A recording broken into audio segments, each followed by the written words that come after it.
హైదరాబాద్లోని శ్రీ రామాలయం లోక కళ్యాణార్థం 12 గంటల సామూహిక హనుమాన్ చాలీసా పారాయణం భక్తి శ్రద్ధలతో కొనసాగింది. ముందుగా ఆలయంలో ఆంజనేయ స్వామికి ప్రత్యేక పూజలు చేశారు. సమాజంలో ప్రతికూల శక్తులు నశించిపోయి ప్రతి ఒక్కరి వ్యక్తిగత కష్టాలు తొలగిపోవాలని వేడుకుంటూ ఆంజనేయ స్వామిని స్మరిస్తూ పారాయణం నిర్వహించారు. పారాయణం నిర్విఘ్నంగా అత్యంత నియమ నిష్టలతో భక్తి ప్రవత్తలతో కొనసాగింది.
అలాంటి రాముడి సన్నిధిలో మన మానవ సైన్యమే అంకర రాజ్యమైన భక్త బృందం అంతా కలిసి విశేషంగా వైశాఖ మాసంలో మూలపక్షములో దశమి నాడు హనుమత్ జయంతి కాబట్టి ఆదివారం చాలా మంది భక్తులు వస్తారనే భావన చేత ఈ రోజున హనుమాన్ చాలీసా అఖండ పారాయణం ఉదయం నుంచి ఏర్పాటు చేసుకున్నారు.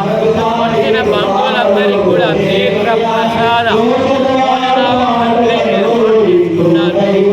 ఒక్కసారి కనుక హనుమాన్ నామ సంకీర్తన చేస్తే రాముడికి సంతోషం కలుగుతుంది.